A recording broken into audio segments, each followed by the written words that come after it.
Hello everyone and welcome to Cooking Shenstyle. That's right, Shenstyle. What are we doing today, you ask? We're going to do some Thai curry and some Korean chicken. Now, disclaimer numero uno, and I might have to do this at the beginning of every Cooking Shenstyle video. Disclaimer number one. If you want to learn the proper traditional right ingredients, right technique, right equipment, right whatever, go research it.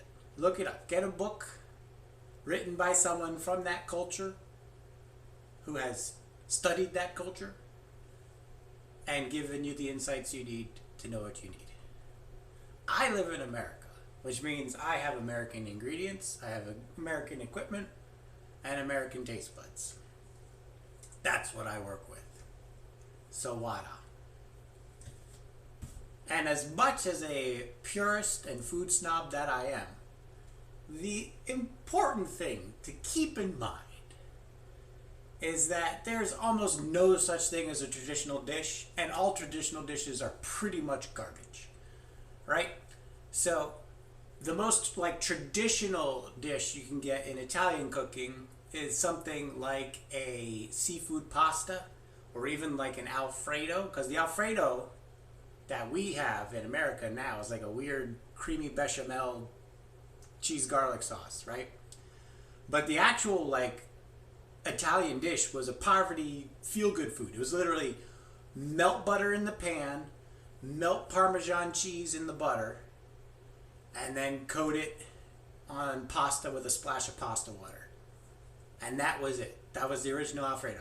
The recipes go back to the 1300s. But here's the thing. Pasta didn't originate in Italy. It originated in the East. And it got carried over with, Marco Polo going back and forth between the two cultures, right? So there's no traditional dish in that sense, right? So when you're getting into something like Thai food or Korean food, half of Korean food is influenced by African Americans that came over during the Korean War. So Korean barbecue, not traditional Korean. Korean fried chicken, not traditional fried chicken. Any Eastern Asian dish with hot pepper in it, which is all of them, not traditional, because those peppers didn't exist until America was trading its spices with the rest of the world. So if you can find me an actual traditional dish from a culture that isn't garbage, it's just some rutabagas and a rabbit that you boil in a cast iron pot for 2 days, those are traditional dishes, okay? Any dish worth cooking is going to be taking parts of different cultures from all over the world, because that's the world we live in now. So I'm going to use stuff like homegrown hot and spicy Greek oregano. Why? Because it's fucking delicious. It adds an earthy quality. It's got a pep. It's got a bite. Great in this kind of food. So I don't want to hear shit about that stuff. Especially when it tastes as good as it does when I make it. So, okay, rant over. We can begin cooking now. Fantastic. Step one, chicken. Watch it up. Step one, rice. Anytime you are making a dish with rice, cook the rice first.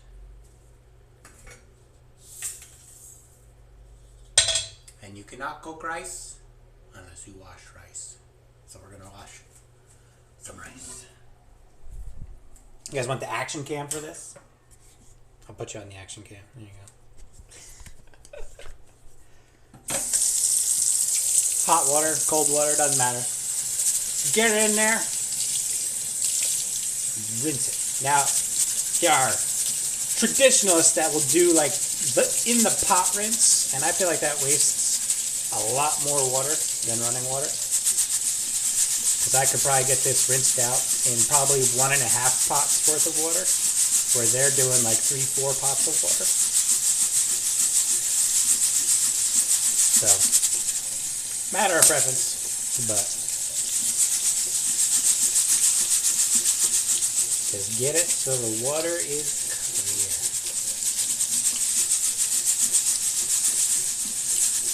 How are we doing on water? Little fork. What you're doing when you wash rice, getting out any bugs, getting out any dirt or dust, and most importantly, removing the dust that has accumulated from processing.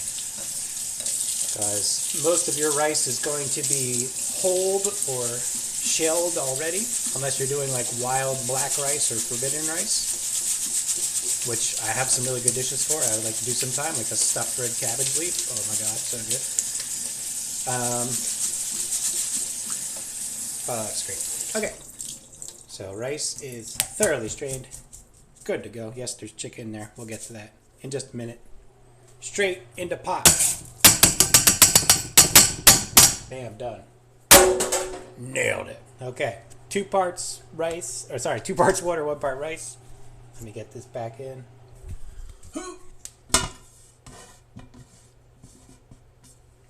2 parts water, 1 part rice. So that's 1 cup of rice. We need 2 cups water.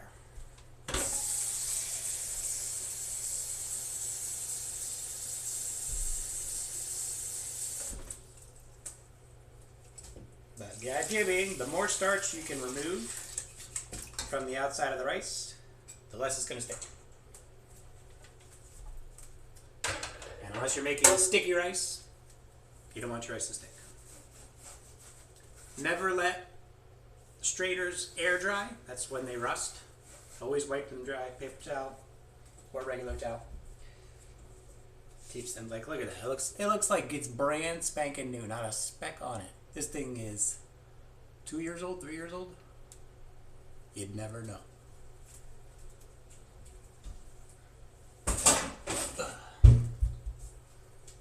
All right. And the arsenic, yes. There's probably some arsenic in there too. Now, 2 ways you can do rice. You can do it plain, you can do it seasoned. If you're going to do it seasoned, you need a fat on top. You can do olive oil, you can do peanut oil, you can do butter. It's my favorite go-to. And then you do something like chicken stock or beef stock or chili powder, tomato paste, whatever you're doing, right? If you're doing it that way, you probably want a little more water. And you might have to cook it a little differently depending how much you've added. However, when you're doing just plain rice, easiest way to do it, set your heat to high. So right now I got it. We have, hot water out of the faucet. But we've cranked it up to full heat.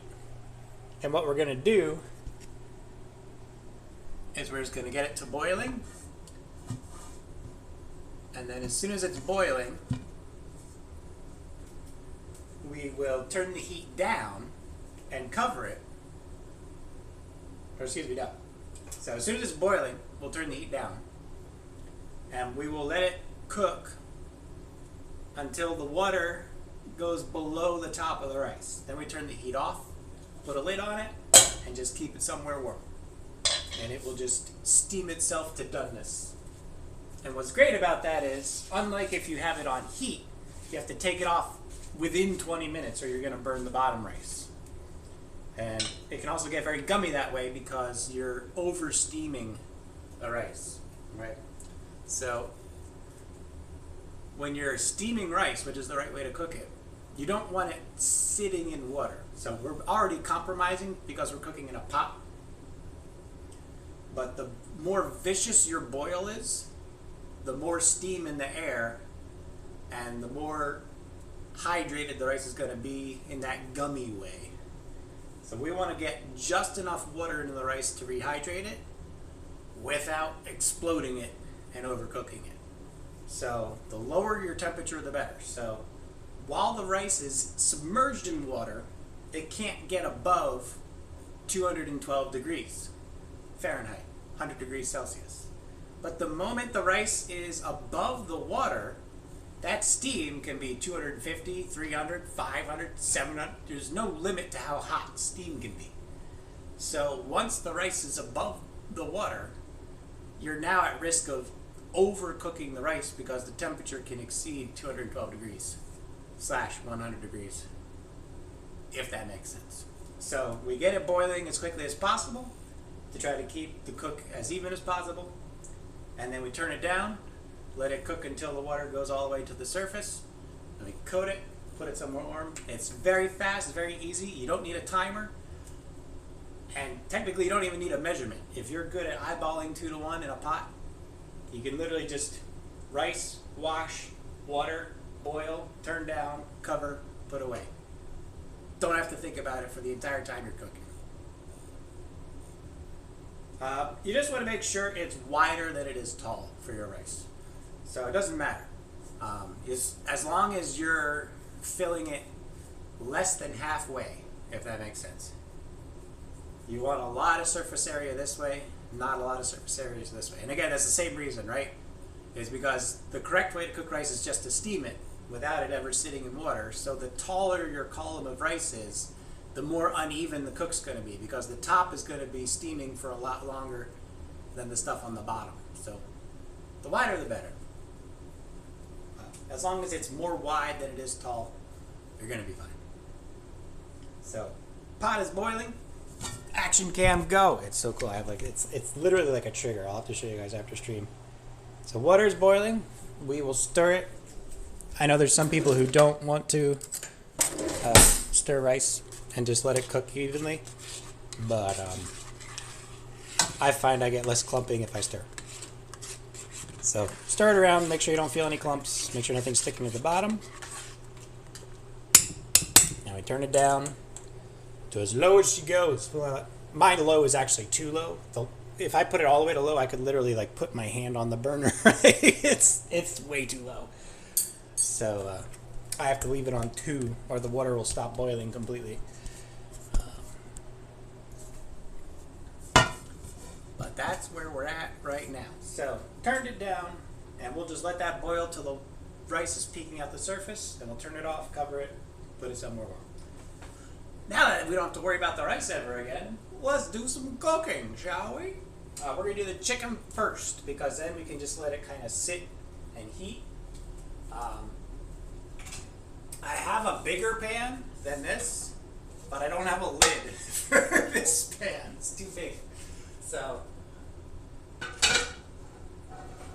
I'm using my second largest pan, which at least has a lid that fits over the top of it.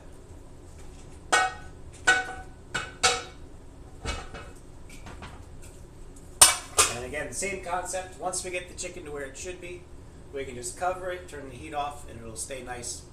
And flavors will just get better and better as time goes on. So, yeah. A song on the piano? You mean that piano? Or can you see the piano from there? Oh, you can. Yeah. I mean, I have done piano on stream before, but I don't know. I gotta figure it out. I haven't played piano in a while. I'm very rusty. I would need to practice a lot. Okay, chicken. Here's how we're gonna do this. Now, ideally, you would use something like ghee. I actually don't mind just using straight butter for this chicken, because the brown butter flavor actually works really well with the ginger and the garlic and the other flavors. But since it's going in a Thai curry, we're going to try to keep our flavors pretty well unified here. And I'm going to use peanut oil. King of oils. As much as I love my Italian heritage, olive oil, way too overused. Way too overused. And I get it. More people are allergic to peanuts than they are to olives, but olive oil has a garbage smoke point. It has such an overpowering flavor to everything you put it in. Unless the recipe specifically needs the flavor of olive oil in it, don't do it. Please. Turn that shit up to 7. And then we need to check our chicken.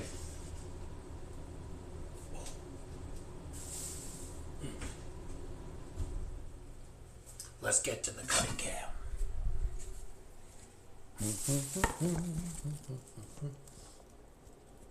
How's that? Is that good, Ang? Sweet Ang, some might say. Alright, do I have my second cutting board? Where's my second cutting board? There it is. Gotcha. There we go. Now we can avoid cross-contamination. Alright. These are already deboned, deskinned thighs. I actually like bone-on, skin-on in this kind of Korean chicken if I was doing straight Korean chicken. But this is going to be more of a ginger chicken, so the boneless skinless works a lot better. All I'm doing is removing large fat globules so that we don't have weird texture anomalies happening in our food. So we're just going to clean it all up, make sure we don't have any weird fat globs. Most of it's going to render out into the pan anyway, so you don't have to be too picky, but any large thing. And we're also checking to make sure there's no cartilage or chunks of bone left from whatever haphazardry the butcher shop was getting into. These actually look pretty good. Not gonna lie, these are pretty dang good. But like, see that right there? You don't want that. You don't want that in your food, right? Get that out of there. No thanks. That one actually looks perfect. Good job, butchers. I mean, you destroyed the underside of these things, but you know, they are thighs. They're not easy to cut. Probably about as good a job as I could do. I'll tell you what. Okay. So, not much removed actually. Fantastic. A+ to the butchers involved. Well done.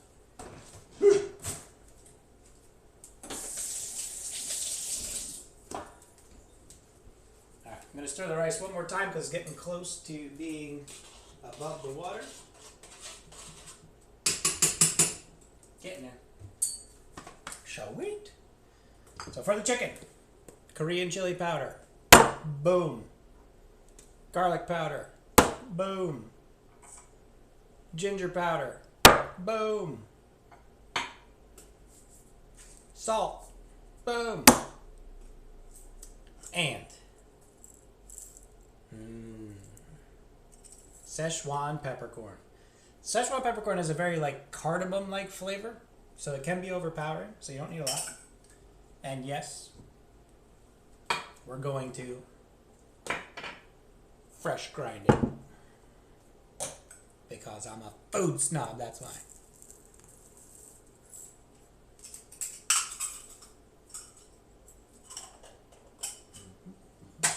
And I'm actually going to add just a little bit of regular Tellicherry black pepper as well. Just to give a nice round flavor. Now the thing about Szechuan peppercorns, you have to be very careful. They're actually mildly toxic when raw, and you can't just dehydrate them. There's a certain way of like blanching them and preparing them to make them properly digestible. So unless you know what you're doing, never get raw Szechuan peppercorns. Make sure they've already been properly prepared and they're dried. So you can tell because they'll be hollow. You get basically like these little half shells. I don't know if you can see well on there. See how they're like empty little half shells?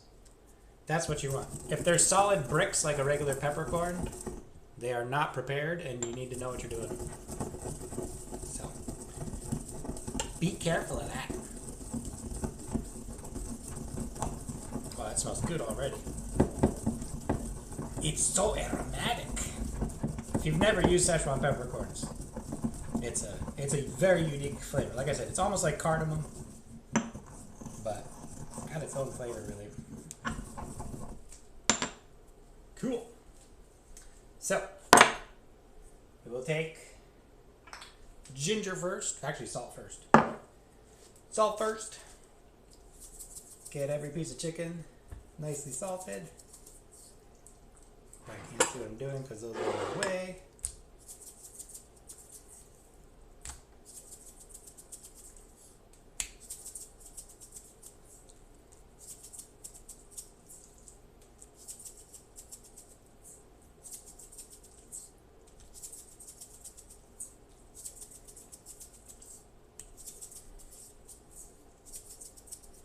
beautiful. And we'll take our ginger. That's garlic. Where's my ginger? Ginger, very strong, but this is supposed to be strong. So it's gonna look like I'm using way too much ginger. Like that's probably not even enough, what I have right there. But we actually want a very strong ginger flavor because it's gonna be in the hot pan and some of that flavor is just gonna be lost to the heat. So we wanna make sure it's a very healthy coating of ginger powder on each one. I mean, might even add more in while it's cooking, just to be sure we got enough flavor on there.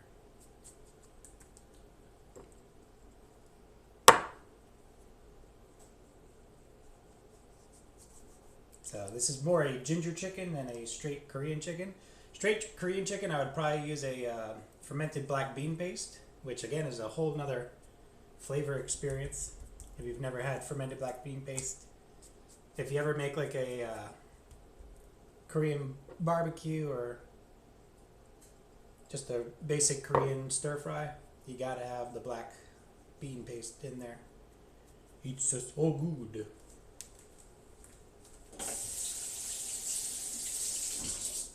I don't have much ginger powder left, so I might just use the rest. I might just use the rest up. And then the pepper, very light sprinklings, because it's very strong stuff. You don't need a lot.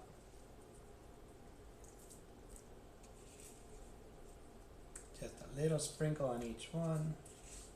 Should be good. There's one I didn't get very well. There it is. I'll get some flavor on there. Set that aside. And then we're going to do some garlic, because you got to have garlic if you're going to have ginger.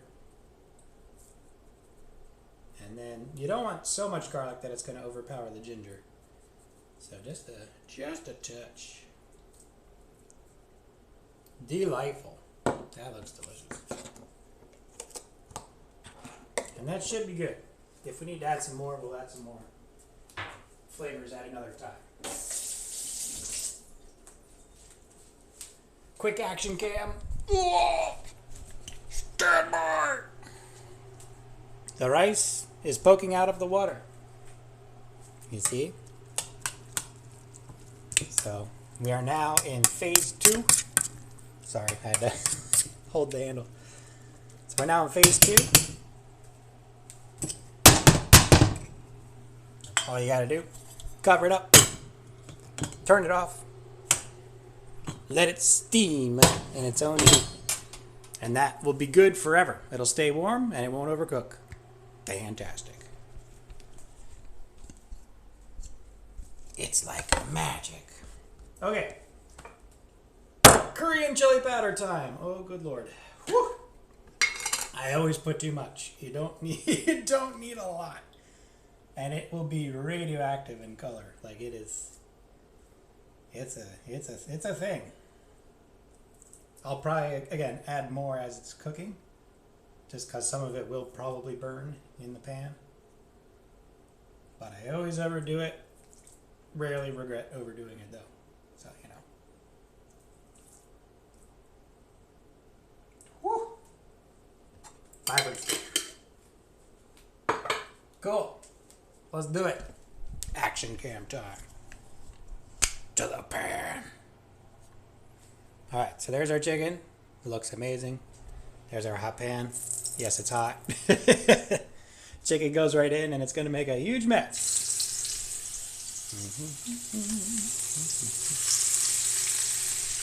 And I might have to do this in stages. Well, I got 3 left. Yeah, we're going to do 3 and 3. That'll be fine. So there we go. We're just going to let that cook for a bit. Ooh. Ooh. Oh, God.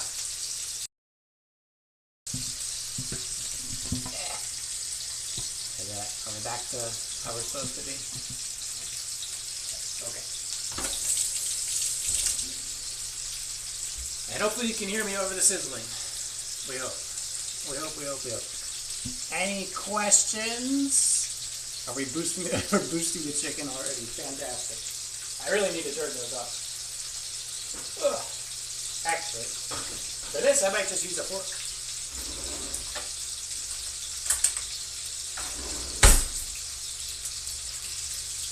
We're going to turn this frequently because, again, we don't want to burn the spices too much.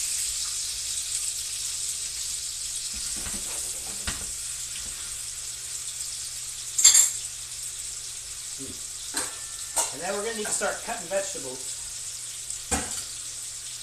Let me get these out of the way.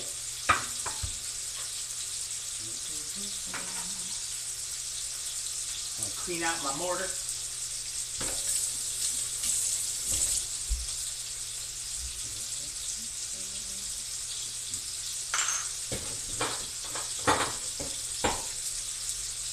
Okay, chicken's cooking, rice is good. Put down a lid if we need it.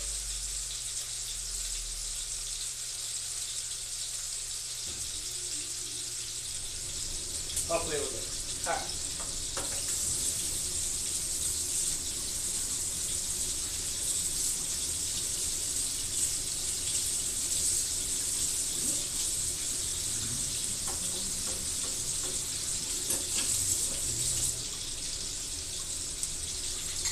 Turn the chicken again. Oh yeah. Nice and vibrant. And you know what?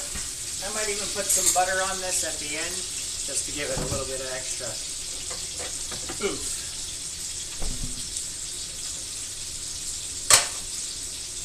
Okay. So we're going to cook most of those. And then we got to put in the other 3. So while we wait for that, let's chop some veg. Action, girl. How's that? Is that good? Good. Cool. Let me clean the chicken off my knife.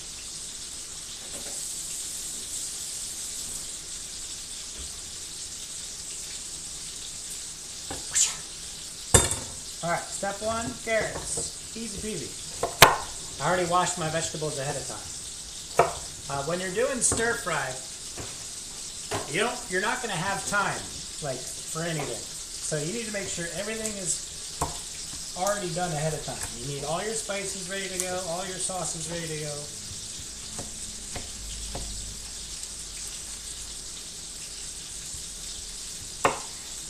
And everything should just be able to be thrown right into the pan. That's why I have all these bowls and dishes. I can get all this prepared. Throw them in their respective containers, and then we can just throw stuff into the wok as we're cooking.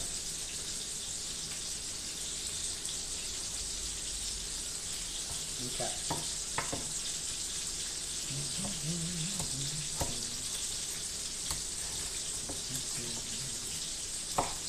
I'm probably gonna have to turn that chicken again.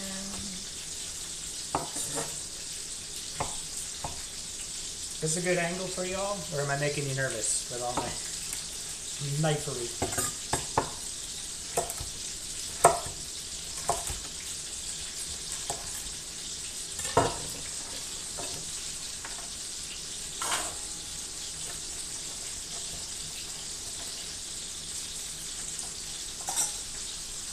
Carrots, good to go. Oh, Thai basil is going to be the core flavor of this dish.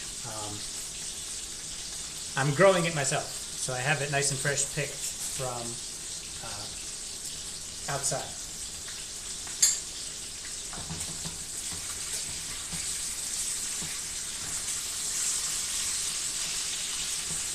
Chicken is just starting to get color. Probably gonna have to cook quite a ways longer. Next ingredient, bell pepper. I like to keep the little produce bag, and then you can just throw all your shit in the produce bag. Easier than running to the trash can every time.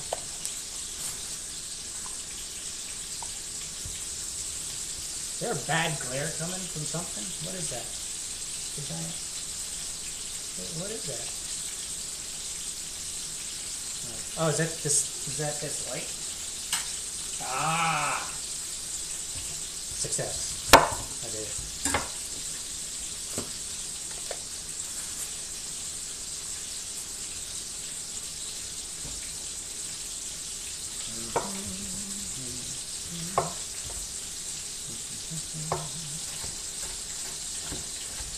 So all we're doing here is just making tiny strips of everything. Tiny strips of carrots, tiny strips of peppers.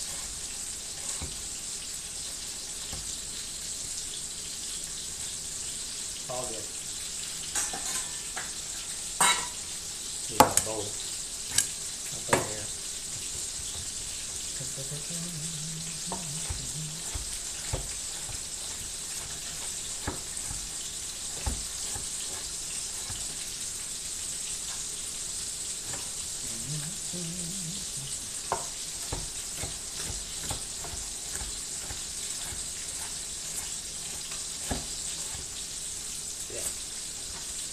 Too much membrane on that piece. Get it out of here.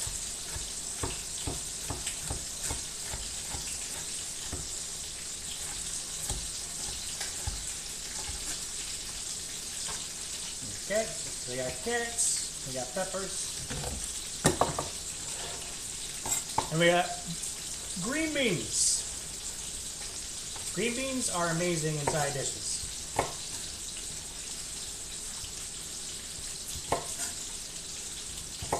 I love it. Pain in the neck to prepare, but, you know, it's worth it. Gotta check the chicken again. There we go. Now we're getting color.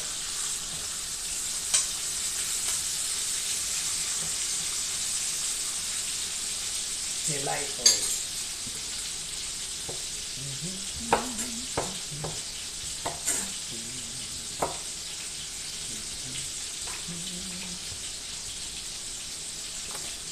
Is this a good ang? Y'all liking the chop ang?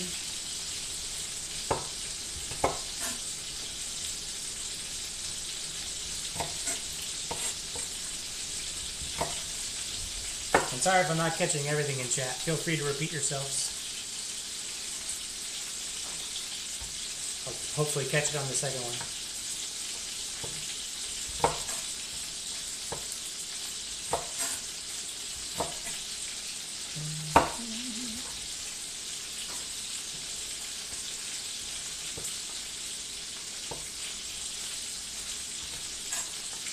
I mean, if I'm making you hungry, that means I'm doing my job right. Yeah? Hooray. This green beans and Thai basil, it's a delightful combo. And I know what it is. So here's the thing most people don't realize. Basil is mint. And one of my favorite salads, it's a Italian flat green bean. They're usually called like musica beans. I think it's a Spanish bean. That's a derivative of the Italian flat bean. But you get your Italian flat beans, red skin potatoes, oiled and chopped, and then you do mint red onion and red wine vinegar. It is fucking delicious. And there's something about green bean and herbs from the mint family. So whether it's basil, Thai basil, mint, it all works with green bean. And because Thai basil is the dominant flavor of this dish, the green bean goes really well.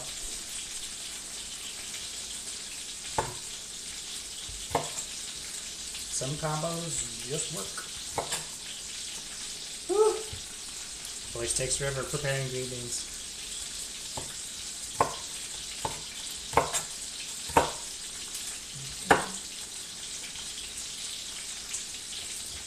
Chicken is getting close to done. So what we're going to end up doing is we're going to take it off the heat onto a plate. We're going to cook the other three, and then we're going to put them all back in, turn the heat way down, throw the butter in, and just let it sit while we make everything else.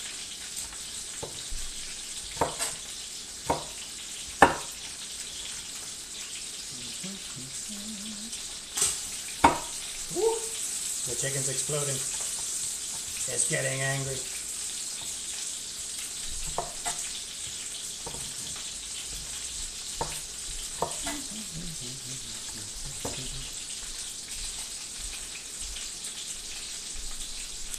Yeah, so anything from the mint family. So the salad I really like, boil red skin potatoes, and then cut them into small pieces. And then you do the Italian flat beans, mint, red onion, red wine vinegar. It's delicious. Alright, so we got carrot, bell pepper, green bean, bok choy, my favorite stir-fry vegetable, bok choy. Now, the stems are more like celery, the leaves are more like spinach. So, we want to cut relatively thin pieces of the stem.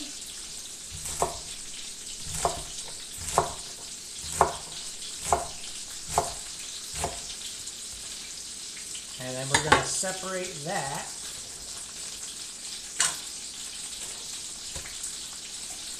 And then the greens we're going to add right at the end. So they just barely steam. They're not burning that chicken.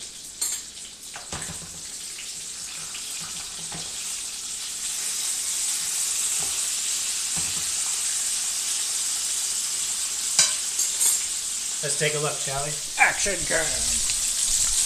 Wow.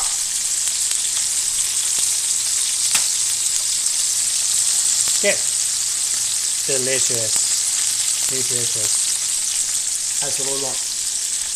What do I got left? Onion? Let's do an onion. Let's do the onion. Cool. Alright, so we got all that. That's all good. Onion. Get out of there. I'm using a sweet onion.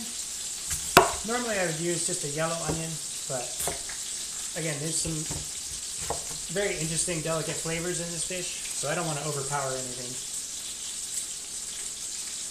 So the sweet onion is just going to be a little more mild, which is what we want for this dish.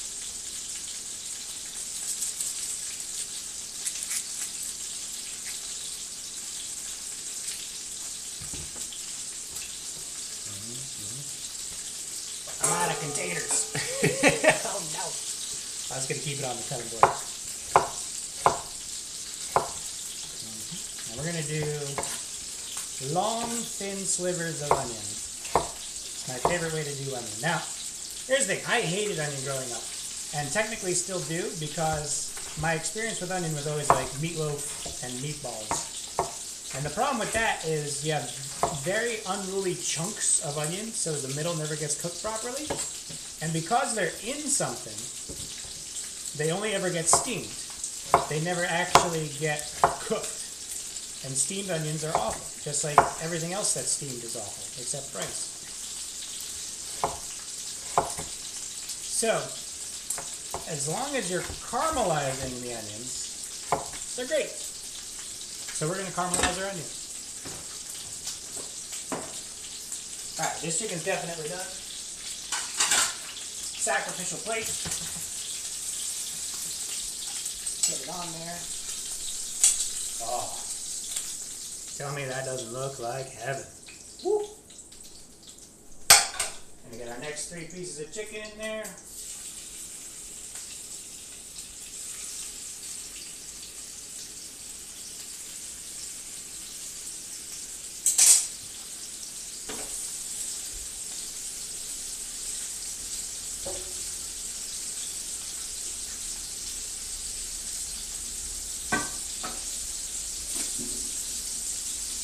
I'm just cleaning off the cutting board, bear with me. Clean as you go.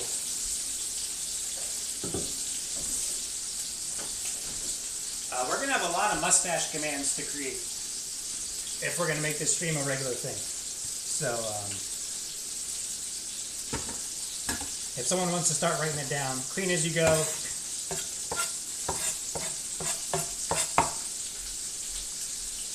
I don't know what else we said. Boost the food. I don't know. we'll figure it out. If you have ideas, put them in the Think Tank Discord. All I'm doing right now is cutting the basil leaves to about the same size. So if you just do strips, then the big leaves become small and the small leaves don't become any smaller. So I'm just trying to get them all about the same size. Woo. And if you could smell this basil. So good. And you can use the whole thing, flowers, stems, whatever. But I'm kind of favoring just the greens for this dish, because I'm a food snob. Alright. We have prepared all the ingredients. We are ready for stir fry. But we have to make the curry first. We're going to need another pan.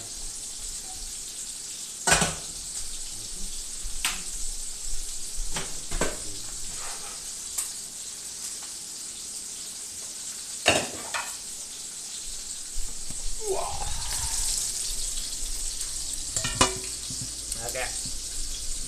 Can we all see?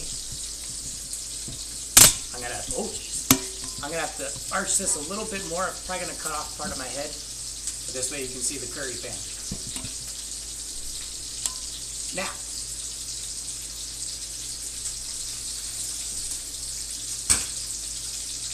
for the curry.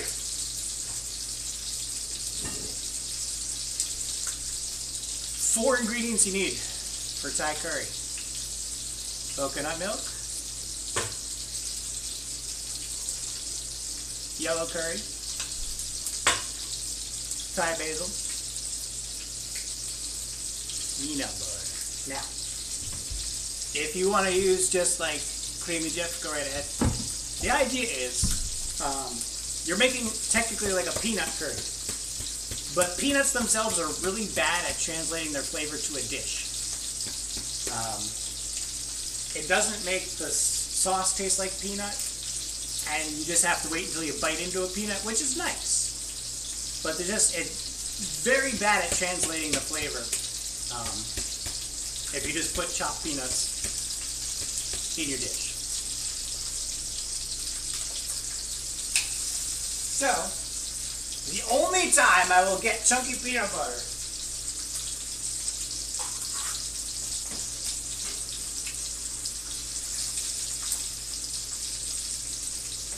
is for this dish.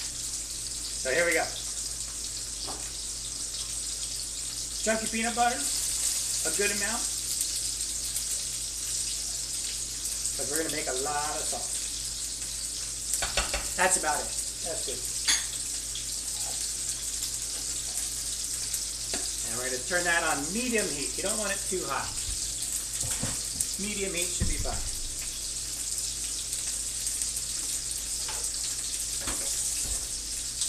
And I know it's going to be weird, but just a splash of water to keep it from burning and soften it up just a little bit. You can smell the peanut already. Unlike if it was just chopped peanuts, you wouldn't smell a damn thing. Okay, chicken gets turned. Ooh, it's cooking a little faster than the other half, so we're going to turn it down a little bit. And then we just got to wait for this to heat up just a bit. Might as well get my can opener. Open the coconut milk. I'm telling you, it's a shortcut. And again, if you're using American peanut butter, which is Jif, right? We got peanuts, sugar, molasses, hydrogenated vegetable oil, rapeseed, mono and diglycerides, right? But if you get like a proper crunchy peanut butter, roasted peanuts, salt. So it's literally just peanuts, but it's in a form where the flavor will actually go into the dish and not just be random chunks of peanuts that you bite into. So we'll just let that get nice and soft.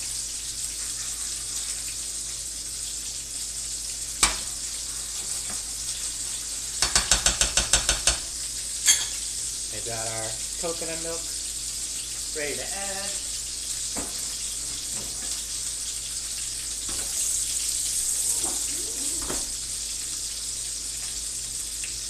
I think I turned down the chicken enough. Make sure.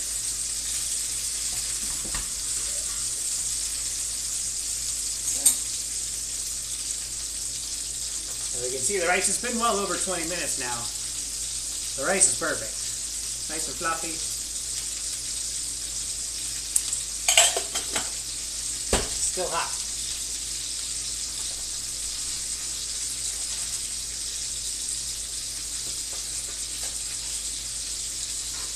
And then in the curry, we're going to put a bunch of spices.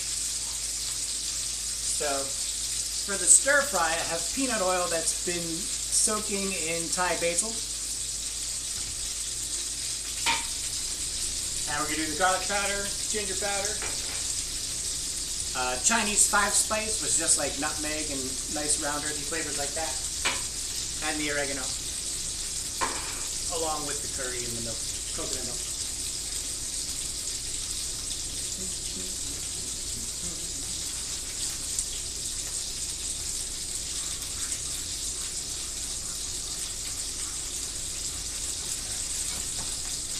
We're getting there, we're getting there.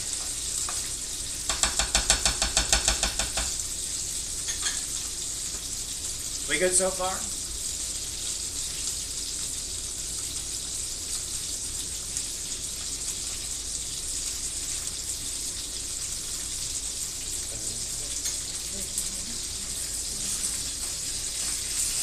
Much better.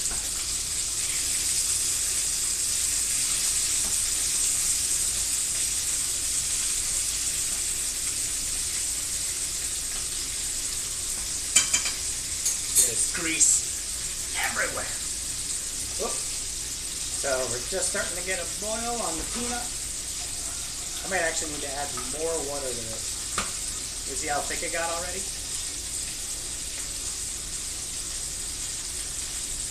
More water. Just want enough to soften it up. It should look almost like refried beans, if that makes sense.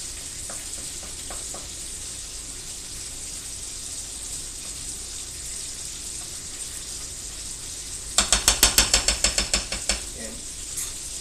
Now we're going to add the coconut milk.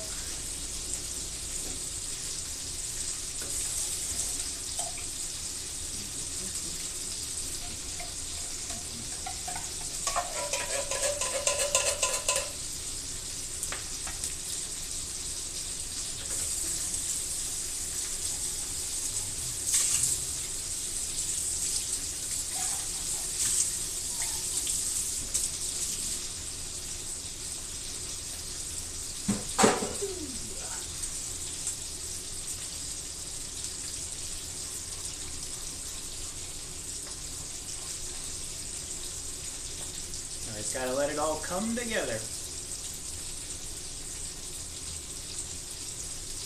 It don't look like much now, but it will.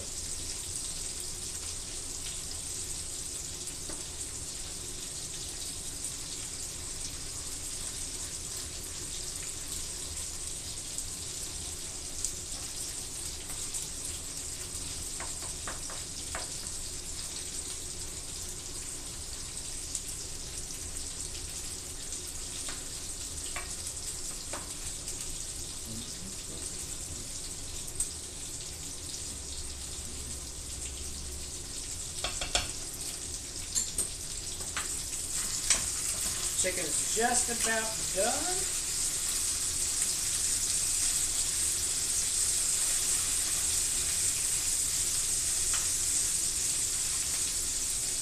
So I think I'm going to add the other 3 pieces back in.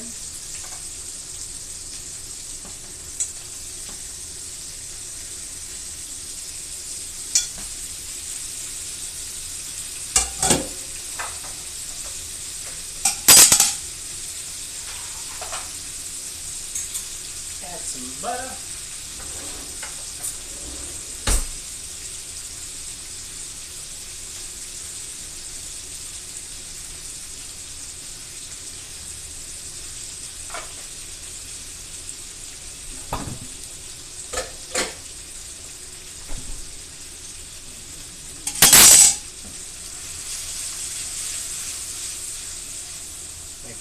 gets nice and soft.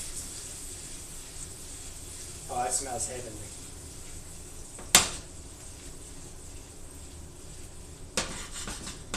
And then, yeah, we're just going to turn the heat off, cover it, and that'll be good to go. Alright, coconut milk getting nice and warm. Peanut butter starting to dissolve nicely into it.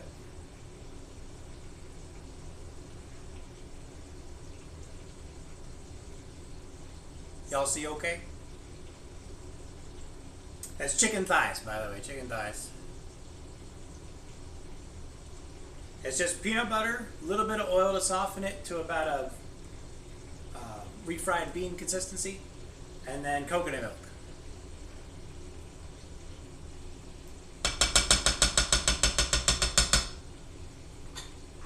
And now that it's warm, liberal amount of yellow curry. Oh yeah. That should be a good start. We'll see if we need more. We might.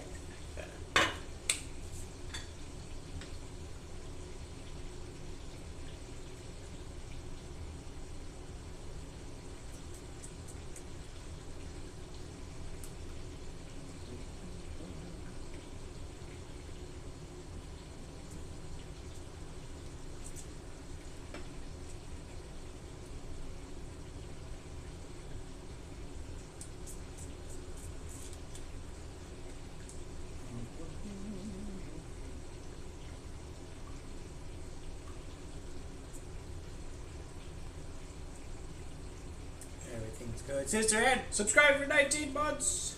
Appreciate it. Did I miss any other subscriptions? I'm very bad at keeping up with chat.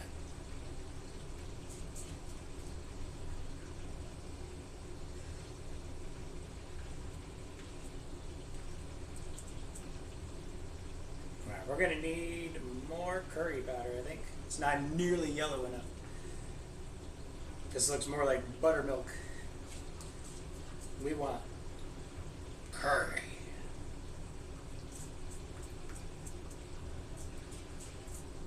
And I'm going to add some salt just to make sure all the flavors are coming out. I don't think that peanut butter was very salty and the coconut milk wasn't salty at all. So we get some salt in there. Ooh, there we got some bubbles coming. Now we got to turn it down. That's what we want to see. Some thickening, some coloring. Oh yeah. Yeah, we're going to need more curry. More curry. Never enough curry. We're going to hope so, Degnan. We're going to hope so. Maybe once a week. We'll see how it goes. I'm going to be going on an actual vacation for once. Like not hosting people coming over, but like actually going to a resort and relaxing. So next week, no stream, but we'll be here for Record Hunters on Monday, and we'll be back for Record Hunters the following Monday. But in between those 2 Mondays, no stream. Oh, this looks perfect. Now we got ourselves a Thai curry. Almost. Right now it's just a coconut curry. Coconut peanut curry.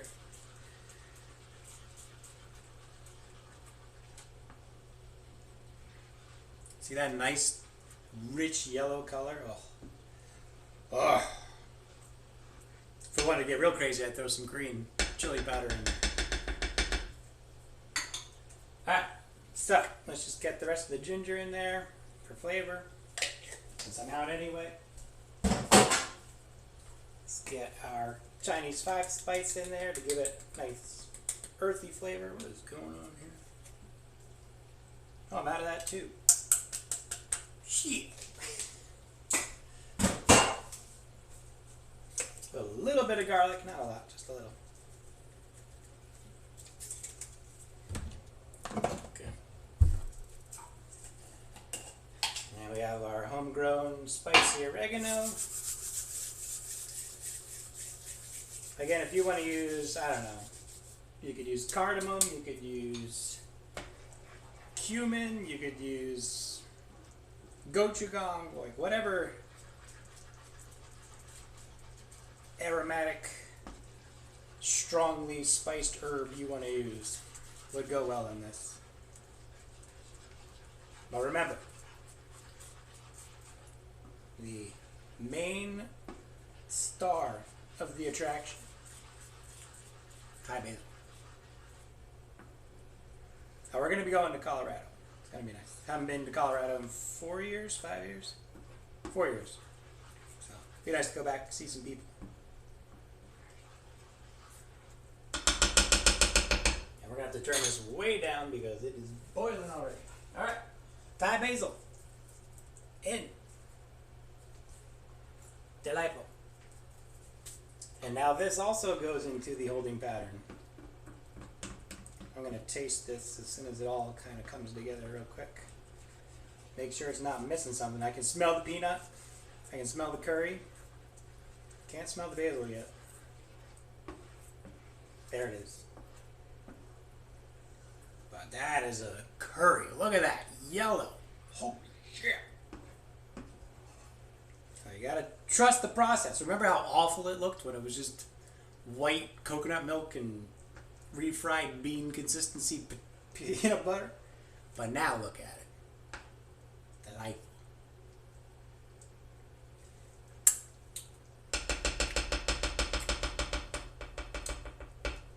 I would not add any more curry. We're pretty much at curry limit there. Peanut is good. I might add a little more peanut. I gotta be honest. But I'm gonna let it sit. We'll see what happens. Maybe some flavor will come out of the peanut chunks. I don't want to overdo it on peanut. And we gotta let all the other flavors kind of develop. So I'm happy with this as is. We're gonna keep it on very low heat. We don't want that burning at all. Chicken needs to get out of the way here. Oh, we're running out of room. And now it's time for the stir fry. Put it on blast. Technically, for a stir fry, your stovetop cannot get hot enough. Even if it's a gas stove on full blast, it's not hot enough for stir fry. So whatever you got, crank it up. It's not even going to be hot enough. Crank it up.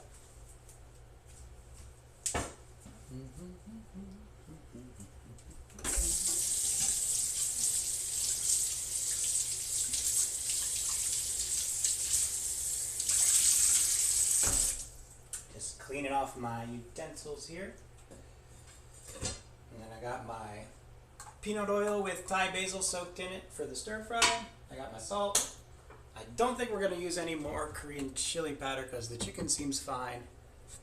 Or the Korean chili powder because chicken seems fine. There's a lot of curry in the sauce, so that is pretty strong as well on the spice end of things. So I think we're pretty much at the limit of flavor right now. Which is where you want to be! The limit of flavor. Alright, so yeah, it's getting nice and thick now, if you can see. Now I'm going to turn the camera back up, because now we're going to be in walk mode.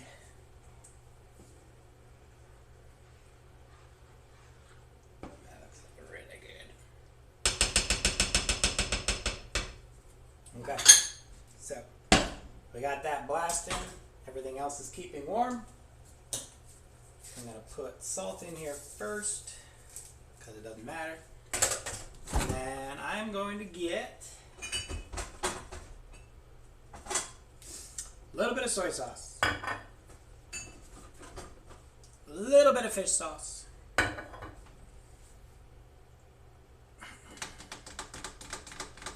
that might be it. Just a little bit each. It's only allowed. And of course, extra peanut oil just in case. Okay, pan seems hot. Because we have Thai basil soaking in the oil, we don't want to put it in and then turn the heat up. We want to get this pan as hot as we want it, put the oil in, and then start cooking immediately so that we don't burn the herbs. The herbs will eventually burn, but we want to try to get as much flavor out of them before that happens. So the less time it's in the pan, the more flavor will preserve. That feels hot. Let's do it.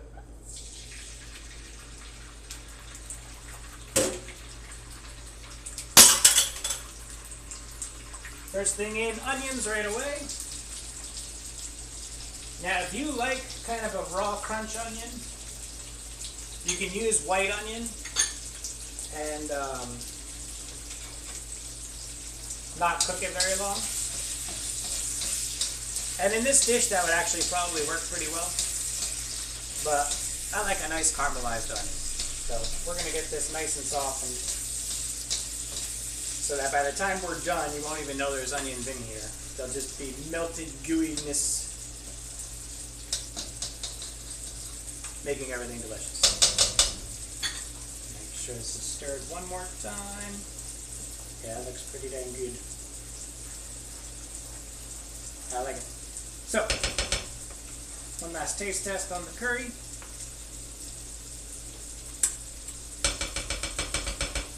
Delicious. How we doing, chicken? Chicken looks great.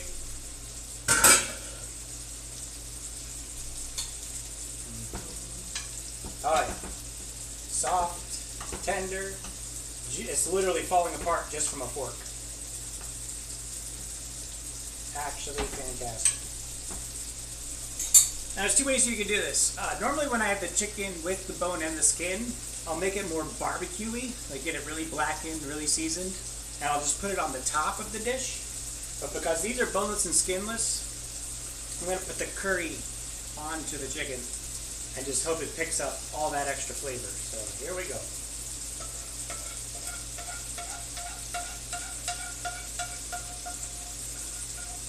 Now we're just melding the two worlds together. We got the Korean chicken flavor and the curry all just kind of sitting there.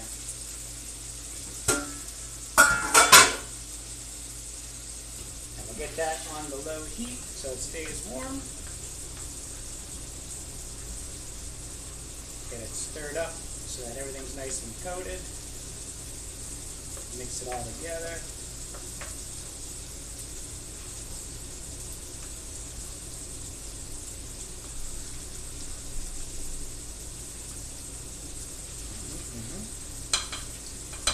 We're probably going to have a little bit of oil floating on top between the peanut butter and the butter. So, it might be a little greasy, but that's going to be good. The best kitchen gadget? I used to think this was the dumbest spatula in the world. But this is an egg scrambling spatula. And once you know how to use it, I use it for eggs, I use it for sauce, anything running, you can use that spatula on. It's perfect. It does exactly what you need a spatula to do in every situation. Alright, so the onions, let's go to the action cam. Action cam. The onions are just starting to caramelize. You see how there's like a little bit of brown color that we got going on here? But you have to keep in mind, they're going to be cooking the entire time we're cooking everything else. So you don't want the onions to be done before you add more stuff. You want them to be done when everything else is done. And so that's the whole point here, is that we don't have time to be cutting up ingredients in between each phase. Because we want everything in the stir fry to be properly cooked all at the end. So if your onions have a 5-minute timer, your carrots have a 3-minute timer, your bok choy stems have a 2-minute timer, your green beans have a 2-minute timer, and your red peppers have like a 1 to 2-minute timer, and your bok choy leaves go at the end for like a 30-second timer. So you just have to work in reverse.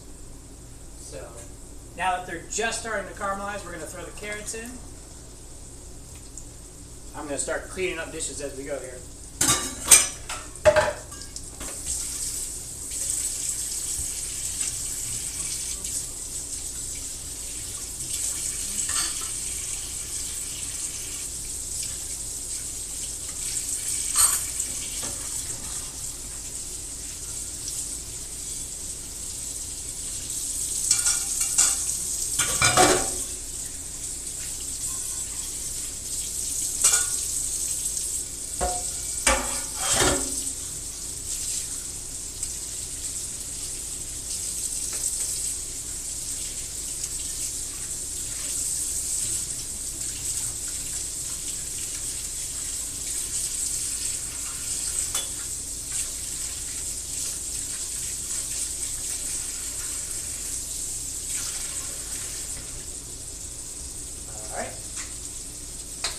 this stir fry going.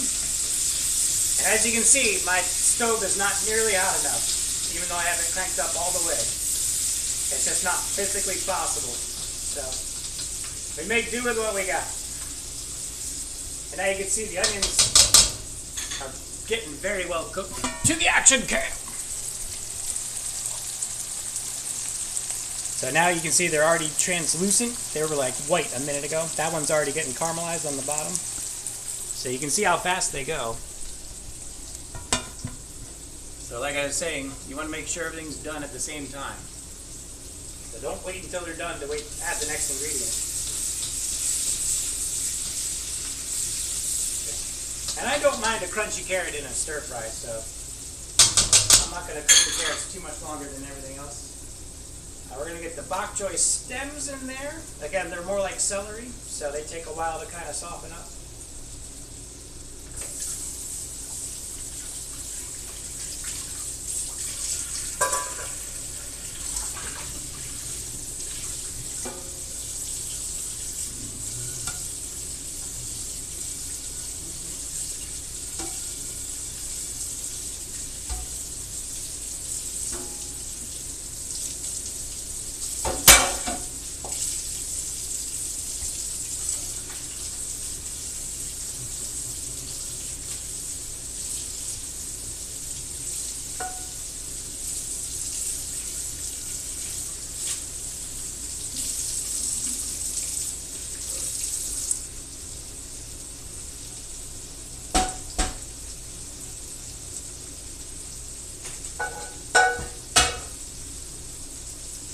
And you'll notice when I add an ingredient, I don't stir right away.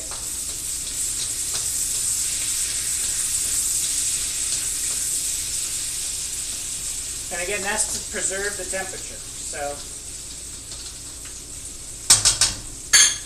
once the hot oil hits the vegetable, the cells are going to burst open, water is going to be released into the pan, and the pan's going to cool down.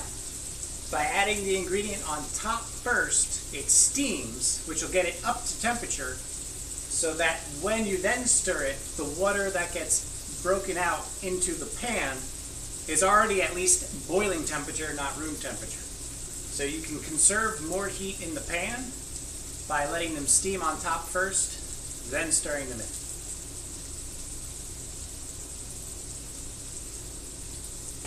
If that makes sense. Oh, you can't see it, but this chicken, I'm going to stir it in the fat a little bit here so it doesn't look too greasy, but it's very greasy and very good. Oh, yeah.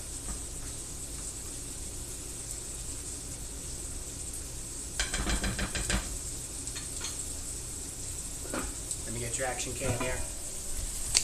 Action cam.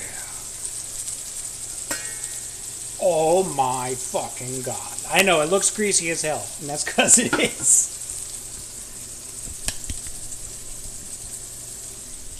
But it's delicious. And you can always scrape the grease off with a spoon if you want. Alright, so looks like everything's getting cooked down now. Onions are pretty much gone at this point. Carrots are looking just like they're starting to soften. Bok choy is getting a little see-through. Add red bell peppers. Add green beans.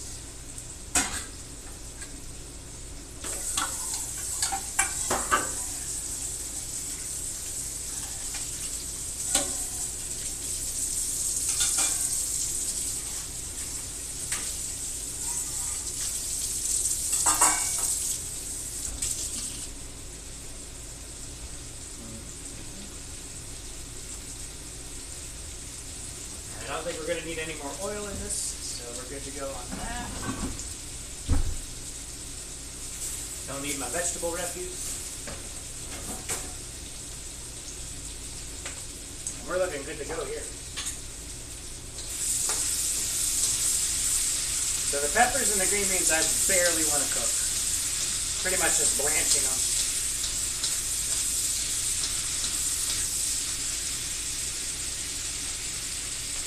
Look at that colorful smorgasbord. Alright. A little bit of soy sauce. Not a lot, just enough.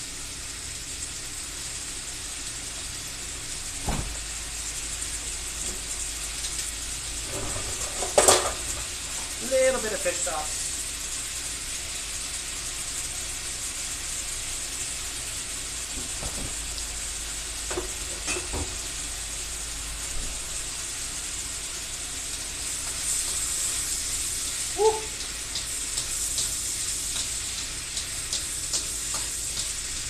That livens it up real good.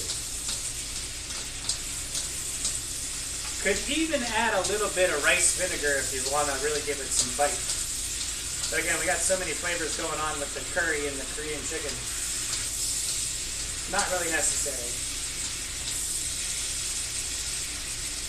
Okay. Add the bok choy greens. Now we are ready to go, folks.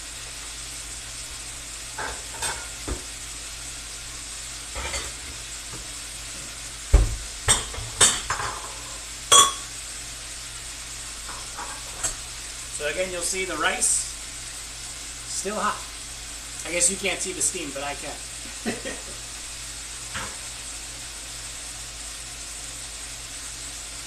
Look how fluffy that is.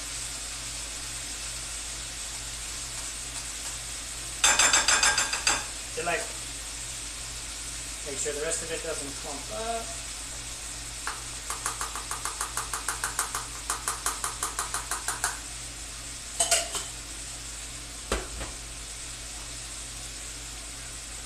Beautiful rice.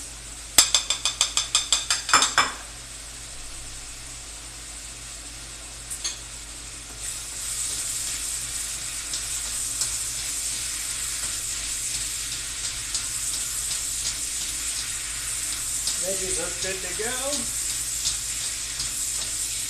We'll turn that heat off.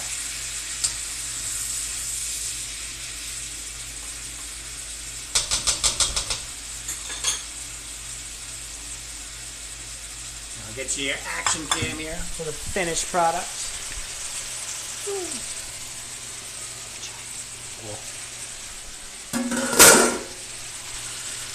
I mean, two pieces of chicken for me.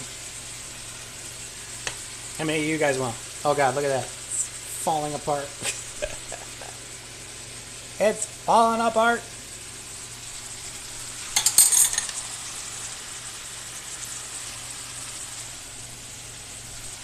Delish. Hold on a sec, give me a minute. I forgot I gotta put the vegetables on there.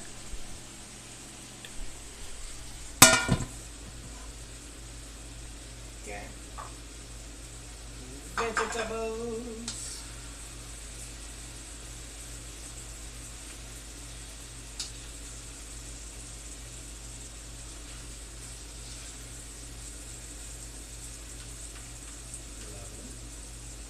And to keep the vegetables from overcooking, I'm going to take them off the heat right away.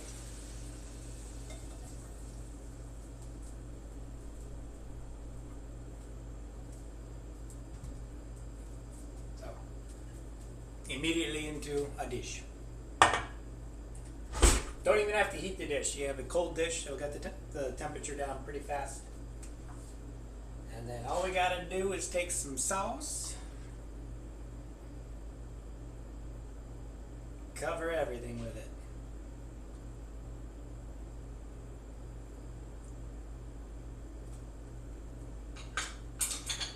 Okay.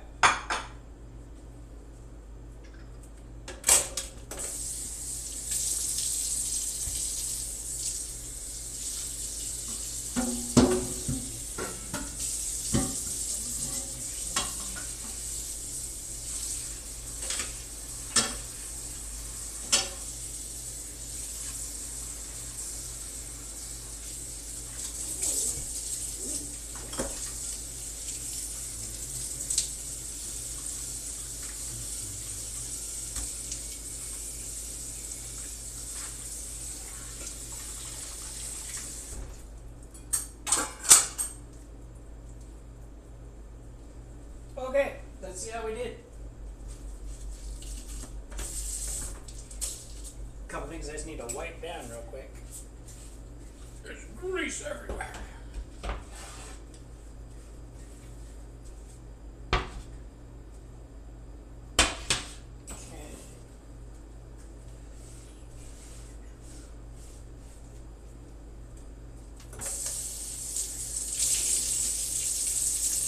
Wash off the cutting board.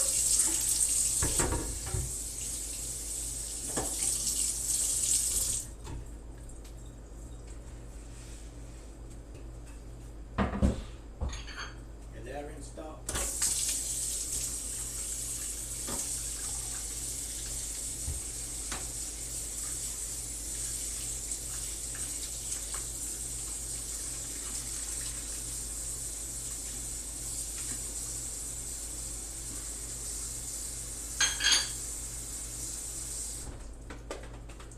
Okay.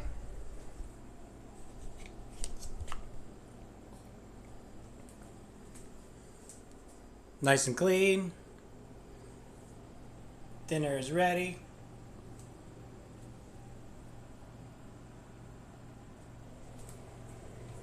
Rice for leftovers. Vegetables for leftovers. Chicken for leftovers. And we're all cleaned up. Look at that. Oh, yeah. Oh, yeah. Ta-da! That's gonna do it, folks. Korean chicken, Thai coconut, peanut curry.